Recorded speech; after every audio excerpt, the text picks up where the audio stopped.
Um, Hello, everyone, and welcome to this Q&A, part of a series to accompany the Creative Essentials book, The Art of Screen Adaptation, Top Writers Reveal Their Craft.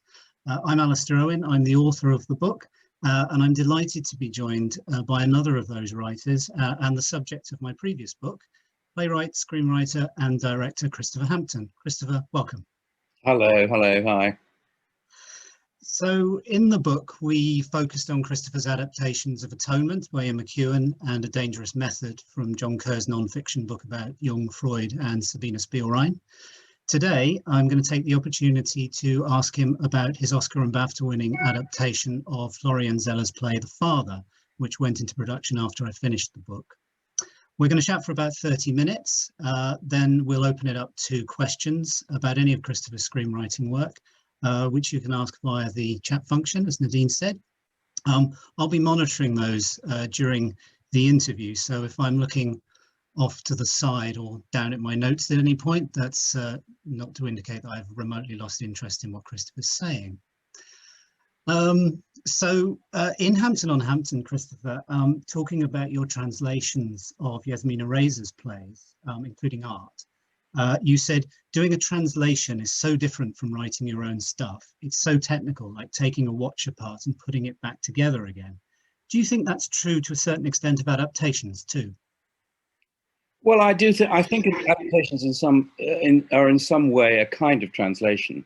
I mean, obviously, it's on a different level, because simply translating is translating words, whereas moving something from one medium to another is a different sort of function, but a similar function. The published edition of The Father is subtitled A Tragic Farce. The tension and paranoia of the film version made it feel more like a thriller to me, even at times a horror movie. How would you describe it? Well, I certainly wouldn't describe it as a tragic farce, but writers, when they start, they don't quite know what it is they have in front of them, even if they've written it themselves. And I think, I remember saying to Florian right back at the beginning, what's this tragic farce business? It's not.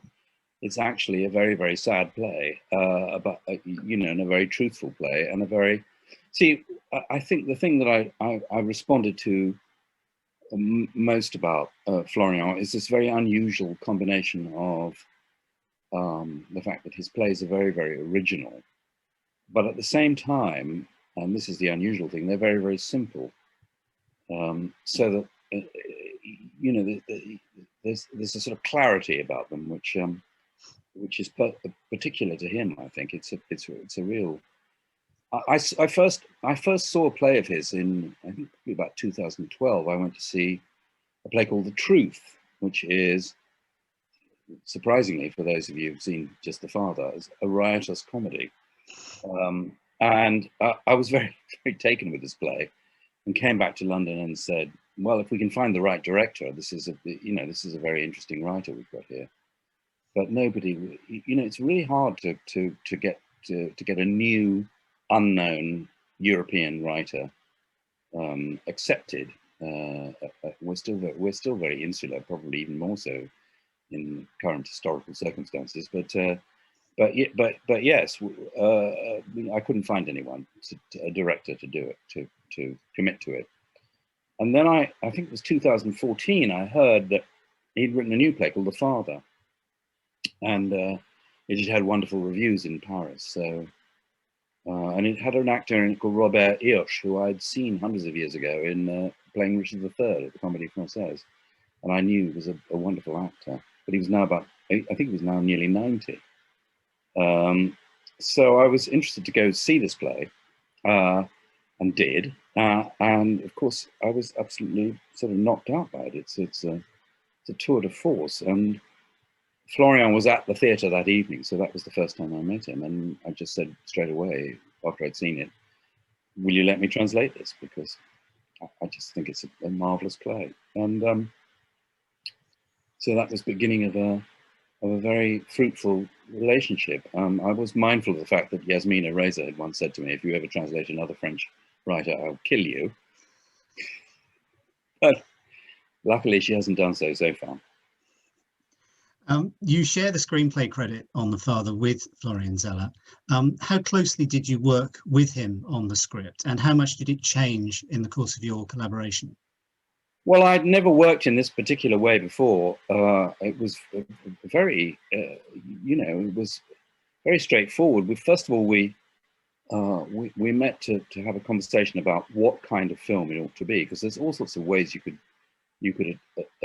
approach this material. You could actually have done something much fancier than we did, and do lots of point of view shots and things changing and transfer. The cinema can do anything. So we kind of rapidly bypassed all of that and decided that, unlike your usual instinct with a play turning it into a film, which is to open it out, we thought we should sort of somehow open it in, and just concentrate on the consciousness of this sick man who was, whose brain was kind of deteriorating, and make it as claustrophobic as possible rather than opening it out. And then after this conversation, Florian wrote a screenplay in French, sent it to me.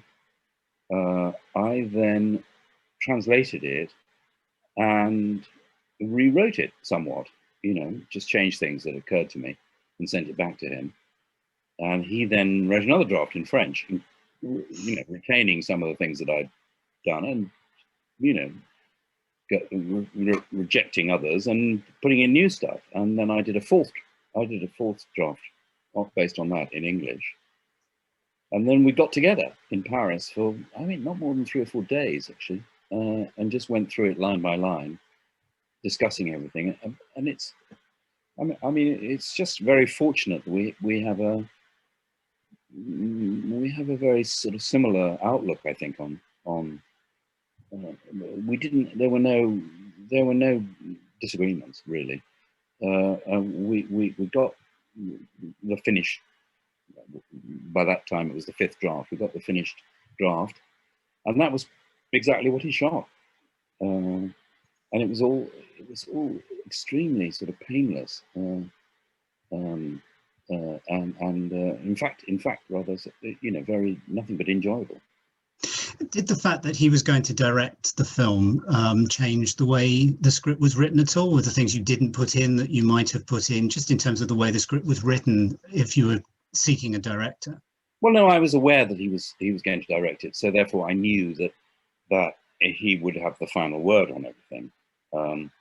And so, I kind of argued my corner, but I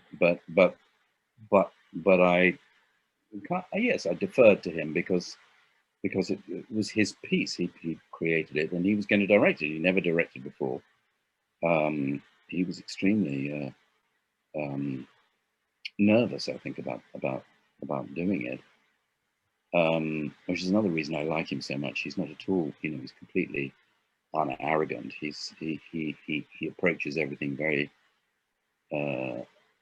self-critically, and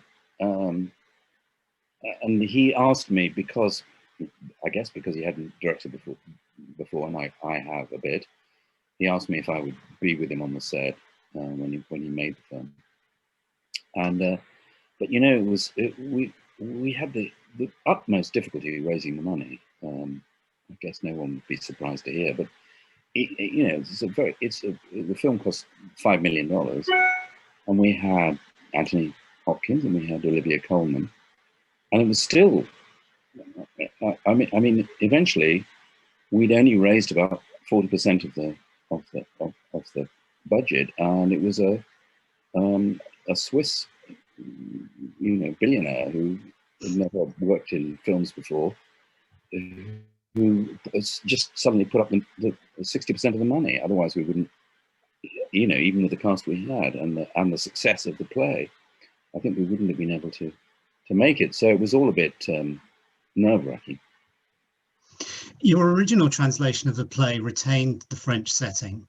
Florian Zeller is himself French. So why was the film made in English in England? Florian has a very, he loves English actors.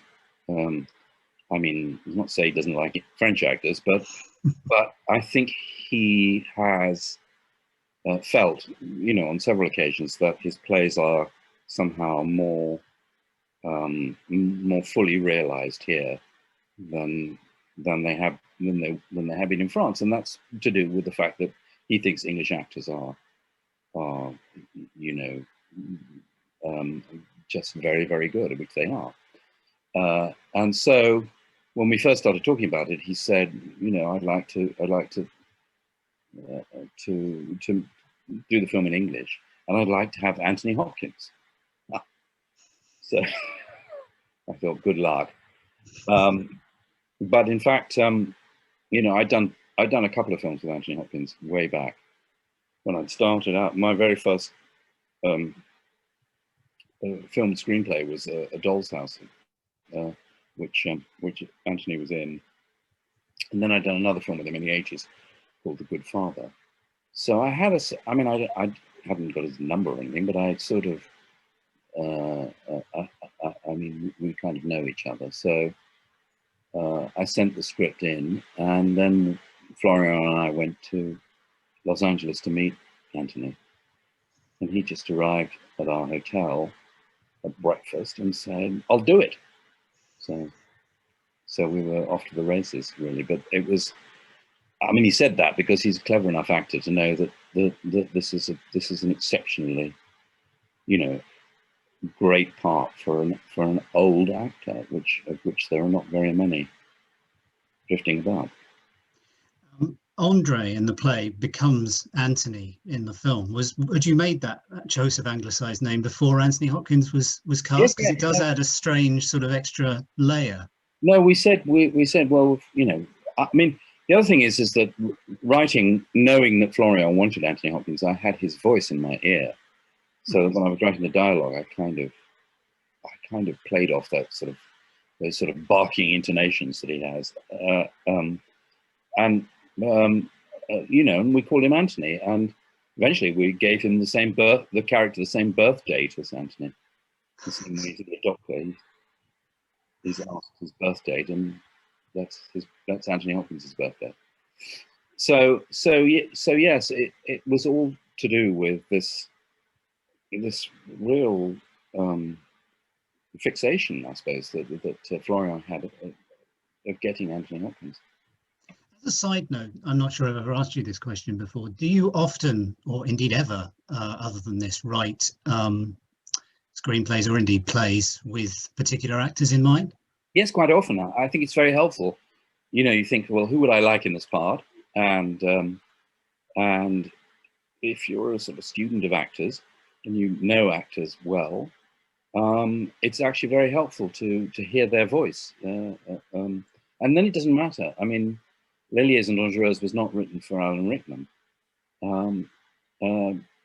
but it was actually written for Daniel Massey. But when you know, he turned it down, and then later on, when I was talking to him, he said, "Oh, I'm very, very sorry. I didn't." I said, "No, you know, you really did your job. Your voice was in my ear," and I find that very, very helpful to think of an actor and then think of the way they say things. Just to as a side note here, do pop your questions into the chat. It doesn't have to be directed to me or Christopher. Just pop them straight into the main body of the chat there, and I'll get to those a little later. So over the last few days, I've read the play, I've read the screenplay, I've watched the film, and even now I couldn't confidently say how long a time period it covers, which scenes take place in which location, and which characters are real and which are in Anthony's head. Now, that would normally be a criticism, but in this case, it seemed to me it was very much the point. In other words, both the play and the screenplay are very precise in their imprecision. Yeah, it's a puzzle to which there is no answer. It's a sort of maze, and you can't get out of it. It's just like the character.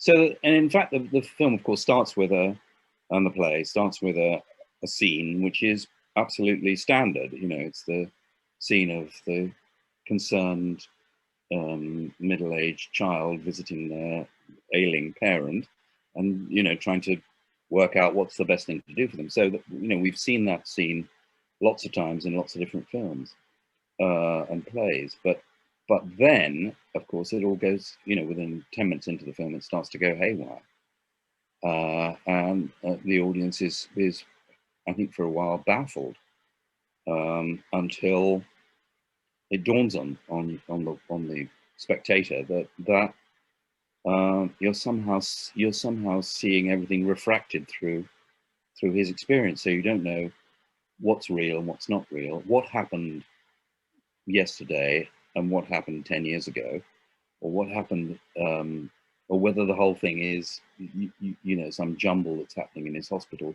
bedroom, or what. And I mean, I assume that's what it's like to be afflicted with this condition.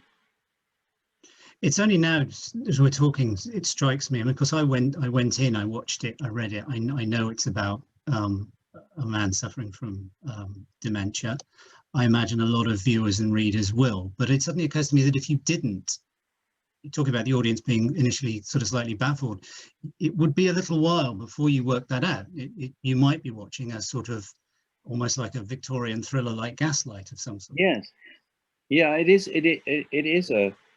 sort of thriller, and we talked about that a lot. We talked about, I mean, a lot of reviews have referred to it as a sort of horror film, which I think was not our intention.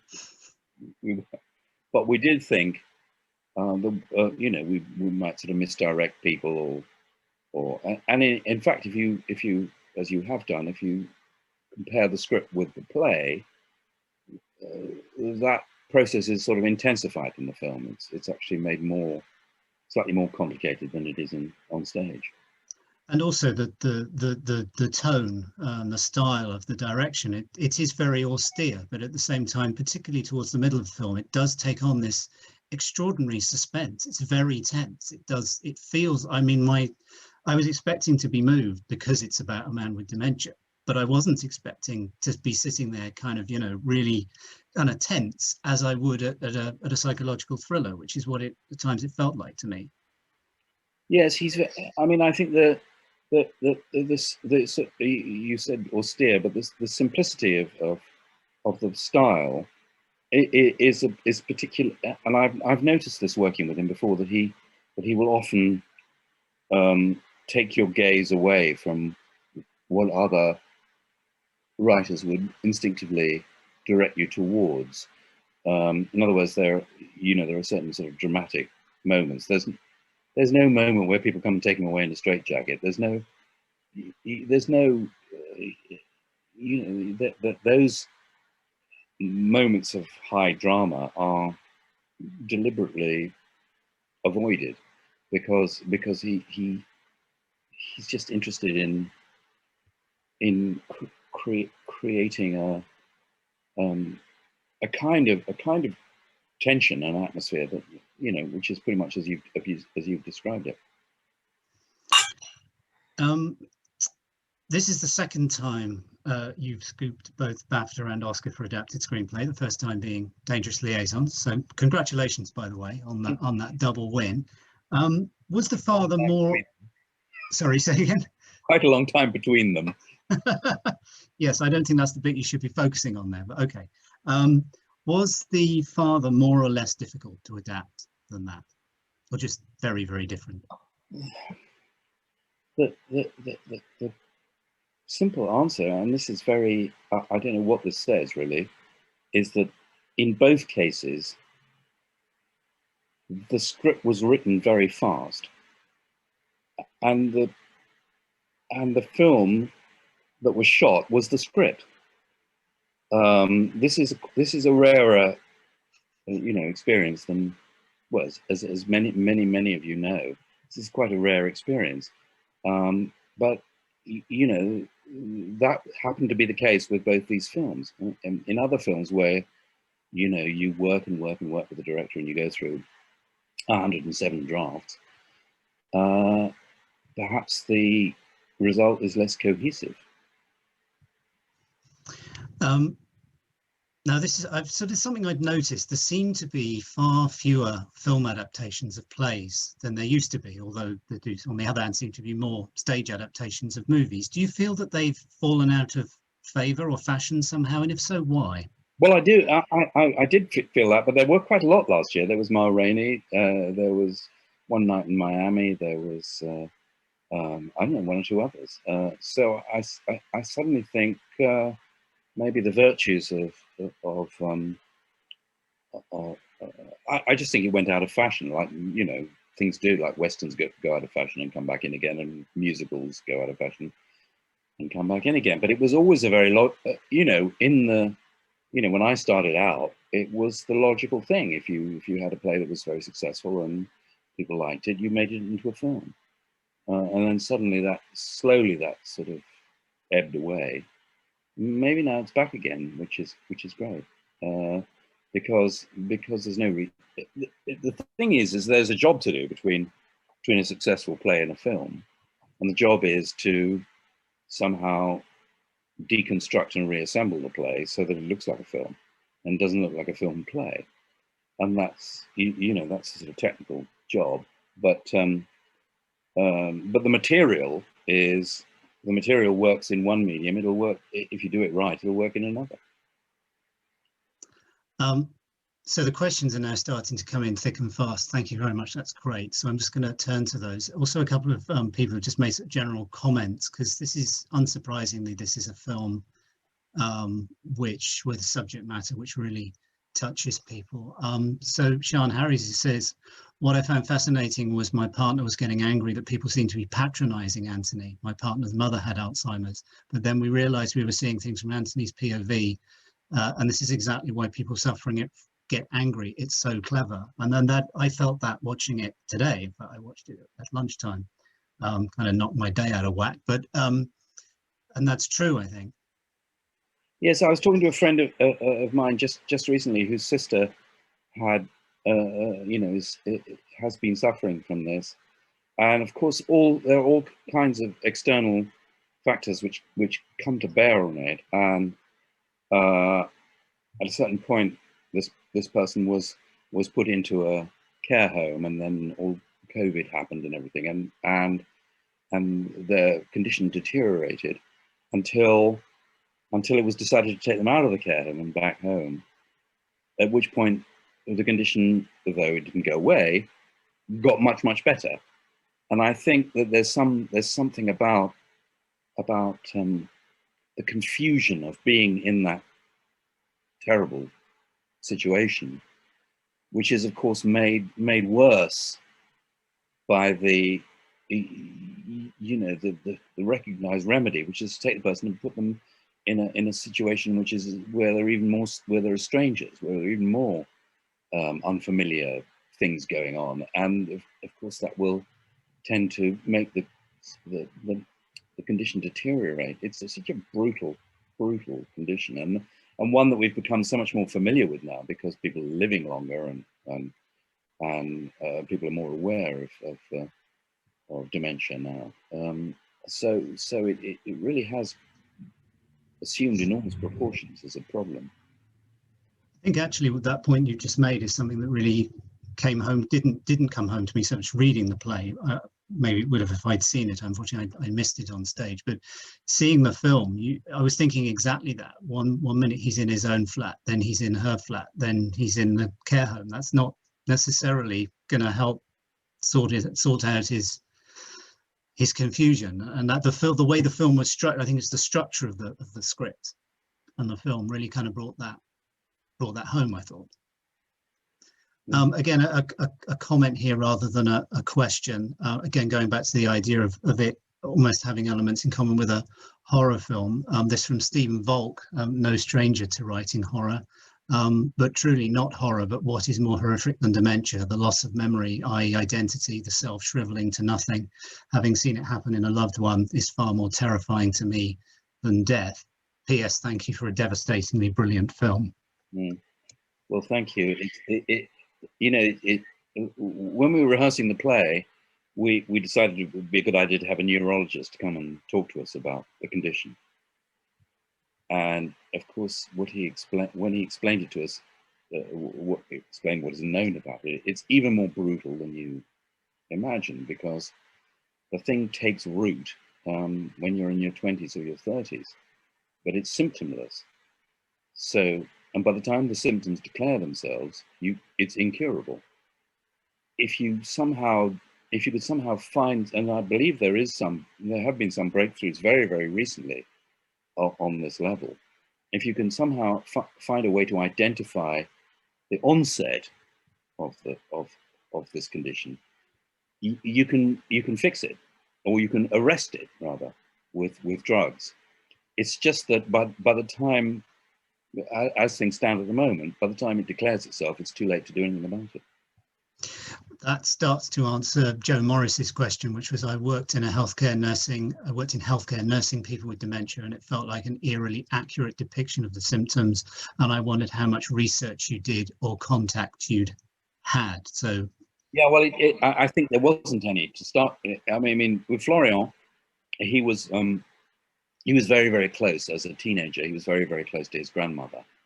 I don't really know what his family circumstances were, but he had a particularly close relationship with his grandmother, and she started to get dementia when he was about 15.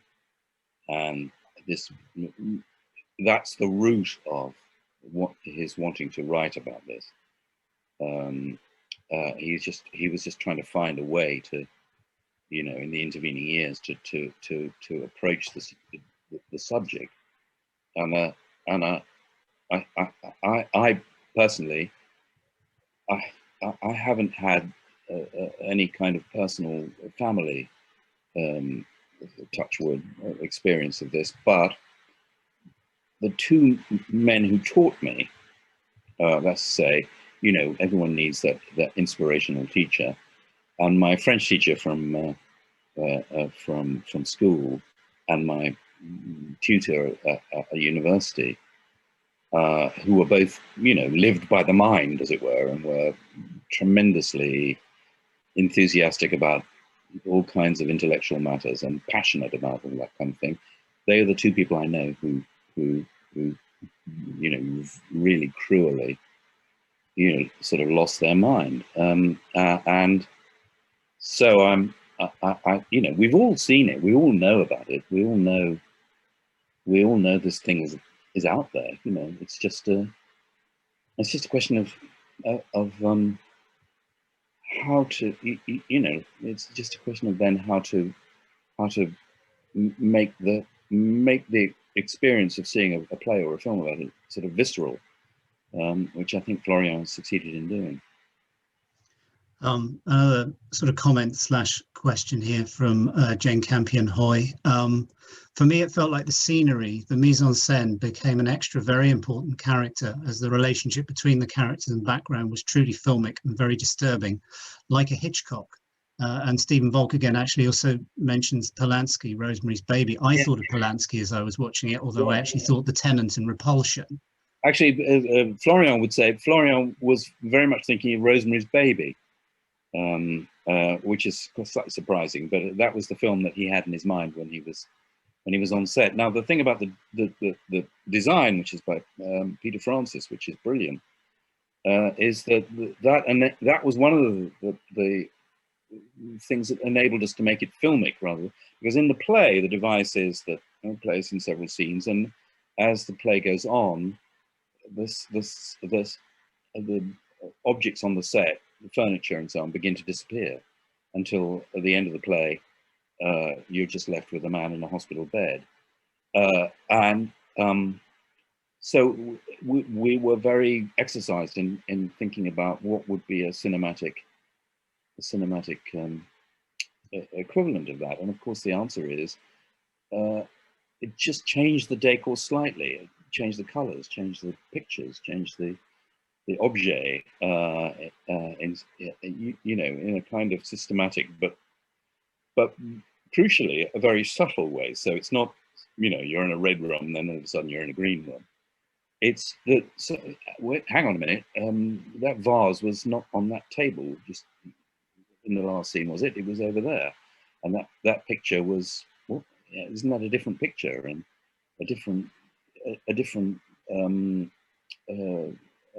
drinks cabinet and so on, and yeah, that's how it's done in the film, which is, you know, which is taking advantage of this of cinematic means in a much more subtle way than you know, changing from people's point of view of Antony to Antony's point of view of them, as it were, you know. I think it was that aspect which made me put the horror film in my mind, is the kind of the changing of the mise en scène, the changing of the locations behind him, because you could see Florian Zeller is directed in a particular way, but you could easily see how a different director could sort of choose to heighten that element, and it would be a completely different kind of film. Well, in fact, there has been, weirdly enough, and this is where I take my hat off to the French, there was a film in 2015 of Okay. father. It's called Floride, with Jean Rochefort. It takes place in Florida, and I've never seen it, but Florian, you know, shudders fastidiously when you mention them, when you mention it, and he said to the producers, "Look, I didn't like that film. Can I, you know, I want to make a film that reflects my play."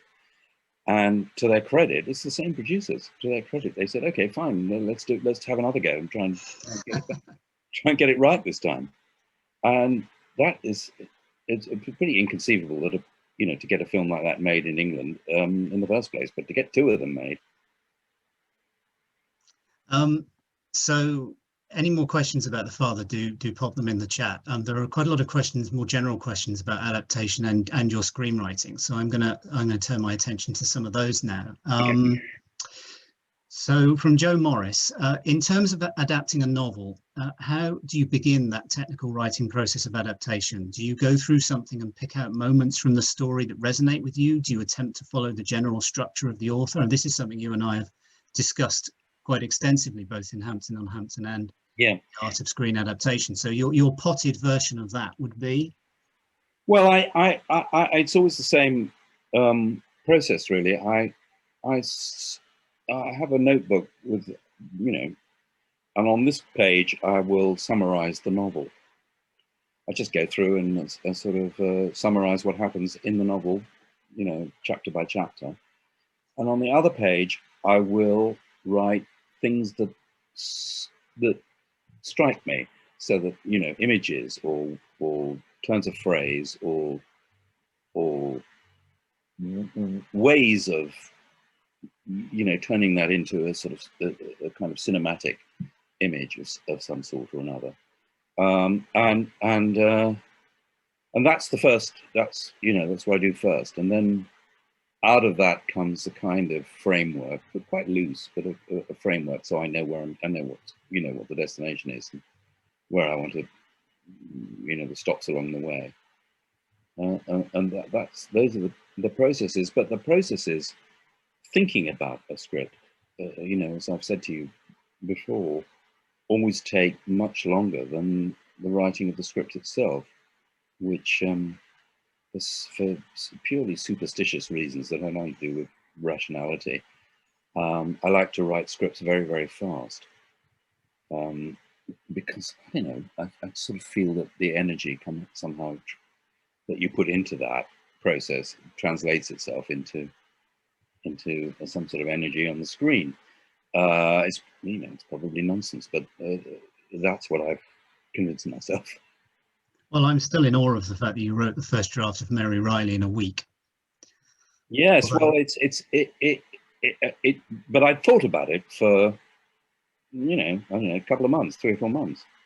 But I just thought, you know, once you start, of course, that was one of the films that had, you know, then had dozens and dozens of interventions from all kinds of different people. Actually, I like the film very much, which I'm afraid Stephen Frears does not like the film very much. And when it was chosen, slightly to his horror, as one of the in the Berlin Film Festival's 60th anniversary, they chose 12 significant films from their history, and one of them was Mary Riley. And Stephen was appalled, and he was obliged to go. Well, what happened was David Thompson, the film critic who really loves the film, was there to say what a good film it was, and Stephen was there to say what a bad film it was, to attack it. But in fact, we did go. You know, we went through a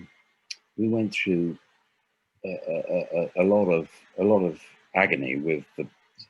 First of all, it was by far the most expensive film either of us, I think, have ever been involved in. You know, it cost $42 million. And I remember saying to Stephen, well, Stephen, I can't understand this. It's about 2 people in a house. What is all this? And once you start spending a lot of money, of course, a lot of people take an interest.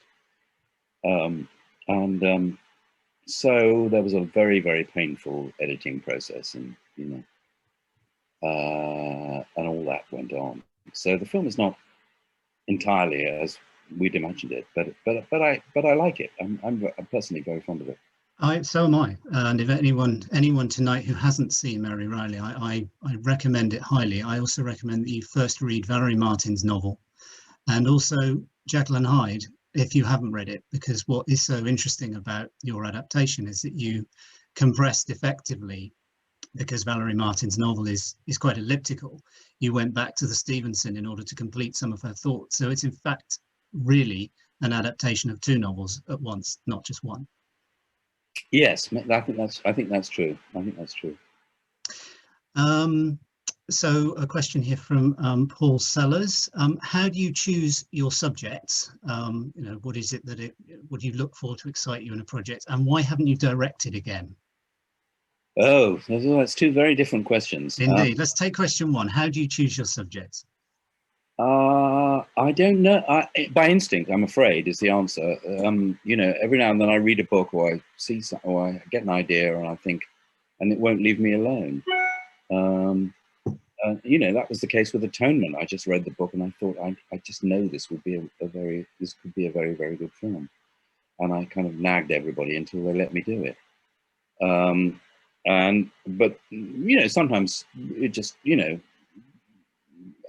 I did last year during lockdown. I did a script from Julian Barnes's novel about Shostakovich, The Noise of Time, and I just did that because I liked the book very much, and they sent it to me, and I thought, you know, this is I think Shostakovich is a fascinating figure, and so I thought, well, I'll do this.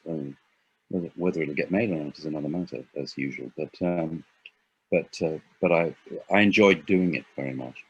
As to why I haven't directed again. I think Imagining Argentina, which was my 3rd film in 2003, was such a resounding disaster, according to the critics. You know, it kind of frightened people off, and you're not really allowed to spend that amount of money on a film, and it doesn't perform at all.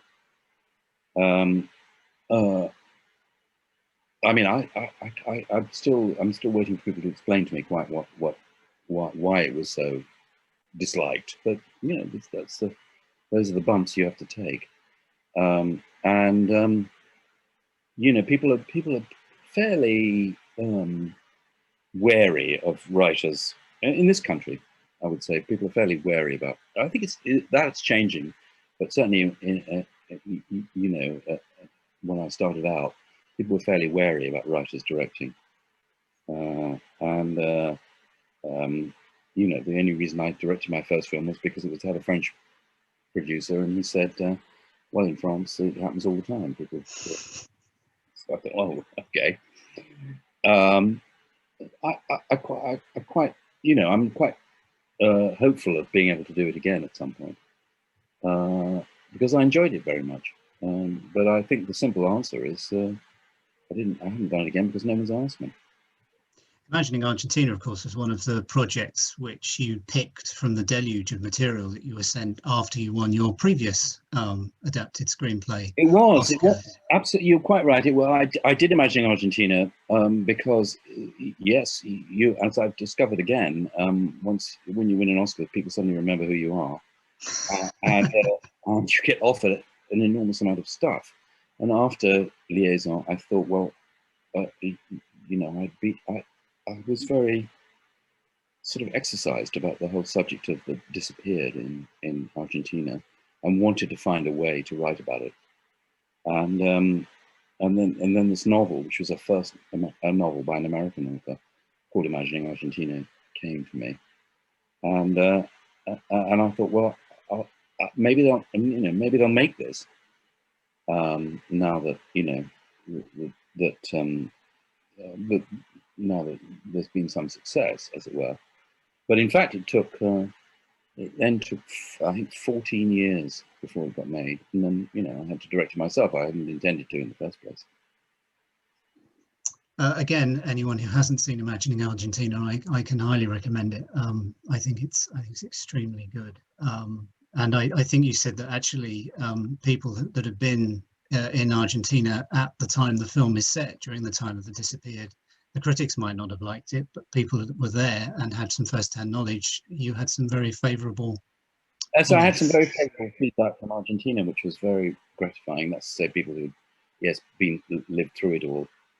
I think it was I don't know, it was a sort of metaphor of the film, really, which had to do. I mean, the theme of the film was that the only way to beat down to destroy a fascist dictatorship is by the power of your imagination, or by the power of the sort of general imagination, and that's what the story is about. And anyway, there we are. It was great fun it was wonderful to spend time in Argentina and to make the film. So Anthony Pickthall, would you ever be interested in writing a television series, which of course you have? You wrote The History Man back in the day, and more recently the adaptation of the Singapore Grip. Thank you. Are you, of any of the other projects that you've been offered in the wake of the Oscar, are they TV? And what do you think of the rise of the extended series? I'm particularly fascinated by that. It's almost like it's a different form, particularly for adaptation. The normal problem with adaptation for feature films is compression. With long form telly, you almost have the opposite problem on occasion, which is the problem of expansion. Well, I enjoyed doing Singapore Grip very, very much. I enjoyed writing it, and it was great to have as you say, the leisure time to develop characters and everything. But I think TV is a really brutal medium in terms of the amount of the amount of material that has to go into so few days of filming and production, and it means that with the best will in the world, you can't sort of pay attention to things in the way you can with films. So going back to the original part of your question, yes, I have been offered lots of TV, but I'm sort of wary of it now, because for that very reason, I just feel that you can't be as sort of meticulous and exacting, because just because of the nature of the medium. Also, the amount of work, as I recall, that you had to put in just on the first episode of Singapore Grip in order to proceed was, I mean, I know about the film and TV industry. I know how brutal it is, and even I was shocked at how much work you had to do to get it, as it were, over the line. Of course, the whole business of series and serialized television, there's an enormous amount of sort of theory about it, and therefore you have to pass through even more layers of bureaucracy because there are you know a number of people standing between you and the film being met and the television series being made, who wish to explain to you why what you've done wrong in episode 1 before they will before they'll commission episode 2. And so certainly with the Singapore Grip, I think I wound up writing the episode 1 6 or 7 times, and it's really why there's a series about to be made and it's in pre-production called Dangerous Liaison, in which I was originally involved and quite involved, and I just suddenly thought, I can't. There are people here that I'm meeting and I'm talking to who understand these things better than I do. So let them do it. Let them do, 8 episodes, and if it goes well, another 8 episodes, and so on. Because that's I don't, I kind of, my mindset is around, a 2-hour play or film, I think, and I find it very hard to just shift into what is the preeminent dramatic form at the moment, which is long form television. That's what people are doing, and some of it's great. It's just it may not be for me. Interestingly, earlier when you were talking about what had drawn you to Florian Zeller's work, it struck me that what had drawn you to Zeller's work was very similar to what drew you to Yasmina Razor's work. It's a very original voice. They're very concise writers. And you yourself, I think I read up to the point where we did Hampton on Hampton in 2005. I think I read every single unproduced script you'd written. And even when you're writing long scripts, in a sense, there is a concision there. So I can see why TV might not be, a conducive medium for you. You seem to have a sort of editor's brain as much as anything else. Yeah, and it's also a failure to, to sort of engage that sort of on that huge canvas. And I think, in a sense, the best television is, and this is why the showrunner has become such an important figure. That the best television is a collaborative enterprise with lots of people realizing the vision of a single creator, and that's probably the way it seems to work best at the moment. A couple of people are kind of picking up on your earlier point, are I think rather fascinated that you found it so hard to get the father off the ground, even with Anthony Hopkins attached. So Niall asks, were you determined to keep this movie independent rather than involve a studio? Studio might well have backed it with Hopkins on board. I would have personally, the studio would be less likely, but. Well, I don't know. I think we were probably, at one point, we were, early on, we were looking for anybody we could get. But I was particularly, and I think things have changed in the last few years in this respect. That that kind of small independent film is really hard. But jumping sideways, when I first translated the play. Luckily, there's a guy called Lawrence Boswell who runs a studio theatre called the Ustinov in Bath, and he had for 2 or 3 years he had put together seasons of European plays, so that was a natural home for the piece, and it went there and it was done there first, and it got at that point it got great reviews, but then you have the job of trying to sort of shift it into London. And what you found was an enormous number of people saying, well, it's very, very good and everything, but is this something that people want to see? And then you have to say, yes, well, I think so. But it was a very laborious process. And eventually the Tricycle, as it then was, now the Kiln, took the play. So as it were, we had a fringe production in London. But then we had to go through the whole thing again before it went on in the West End. And eventually Wyndham's was taken for like 6 weeks or something. And it was sold out. So clearly people did want to see it. But it's hard for, I don't know. I don't know whether producers are less enterprising than they used to be, or what. But it's certainly been borne in on me quite strongly in the last 3 or 4 years that it's very, very hard to raise money for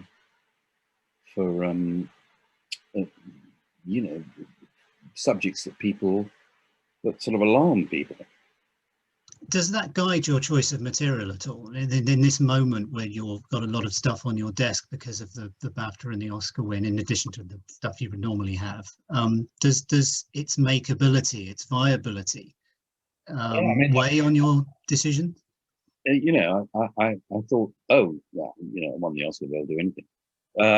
In fact, after I won the Oscar the first time, I didn't get another film made for 6 years, and then I was forced to the desperate measure of directing it myself. It's just not as easy as you think it's going to be, ever. But I was shocked by how difficult it was to find the film.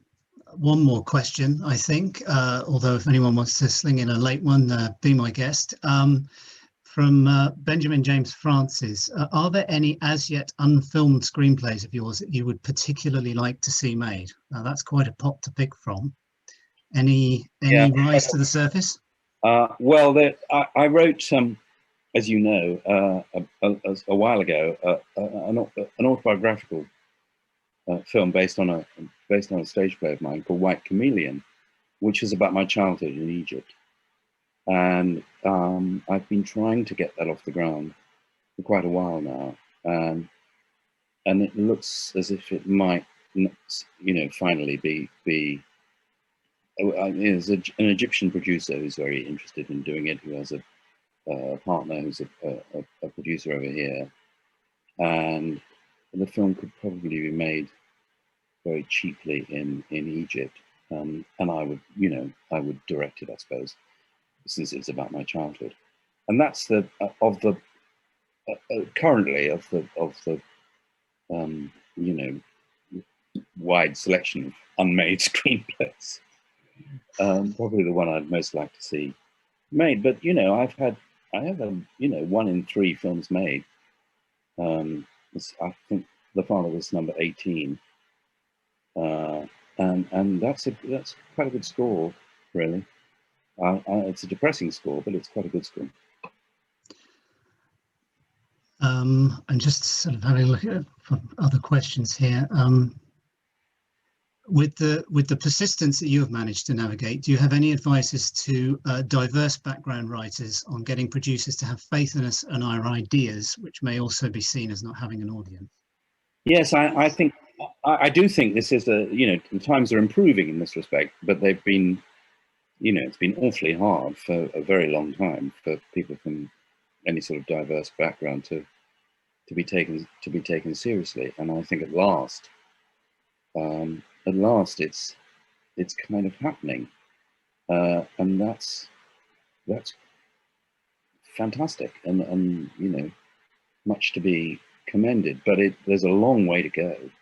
I think a long way to go before we get to a state where things are just picked on quality, really, and not on any other criteria at all. And in terms of advice, as both a playwright and a screenwriter, I mean, would it be just write what you know, write something with passion, don't pander to the marketplace? I mean, if there are any general rules that you've learned as a writer that would help anybody, whether from a diverse background or not, if you're trying to get your work out there. Well, I think you write what you know, it was what everybody says, but also I think don't write for what appear to be commercial reasons. I mean, there's a whole side of the business which is fine, which has to do, with people with underpants outside their trousers, which is fine. It's great. Good luck to everybody. The trouble is that sort of has come to dominate the business at the moment, and I don't know quite what to say about that, except that, you know, if that's what if those are the sort of things you feel come naturally to you, then great. But I think what's hopeless is to try and write commercially. And in quite a long career now, the only really, you know, occasionally, of course, one needs the money for one reason or another, and you have to take a job. But whenever I've done that, the result has not been very good, in my opinion, looking back. I think that what lands are the subjects that you feel passionate about, and that you feel come naturally to you. And in a sense, going back to something we were talking about earlier, the harder a thing is to write, the less likely it is to be, you know, the things that really work well are the things that come naturally and that flow out of you, and that express your own individuality and originality. I mean, there's this paradox and difficulty in our profession, which is that people are scared of originality. They kind of need the comfort of what other people have done before, or what other people are doing beside you, or what people did last Thursday. It isn't. You know, what's interesting is what people haven't done before. So you know, everybody has in them something that nobody else can do, and that's what you should sort of focus on, I suppose. I think that's a lovely note to end on, and we're absolutely at time, so that's perfect. So if you want to hear more from Christopher, Hampton on Hampton is published by Faber and Faber. I feel I'm more than obliged to push that. I'm absolutely chuffed to bits with that book, enormously proud of it. Had a lovely time, which I look back on with great nostalgia doing that book with Christopher. So do please buy that. You can find that on the Faber website or via my website. He's also one of 12 terrific screenwriters in the art of screen adaptation. And there's currently 25% off that if you order via the Creative Essentials website and quote voucher code CE25, I believe, at checkout. You'll find links to their website on my Twitter bio at Alistair Writer, and also on my own website, alistairOwenWriter.com. This interview will be available on the Writers Guild YouTube channel, along with my previous Q&As with Lucinda Coxon, David Nichols, Moira Buffini, and former Guild President Olivia Hetreed, where she turned the tables and interviewed me. And the previous interviews in this series, before we had the bright idea of partnering with the lovely people at the Guild, can also be accessed via my website, Q&As with Jeremy Brock and Hossein Amini. So finally, as ever, a big thank you to the Guild for hosting this event. A bigger thank you to all of you for watching. I hope you enjoyed it. And the biggest thank you to Christopher for taking the time to talk to us. Christopher, thank you. Thanks, Alistair. It was very enjoyable.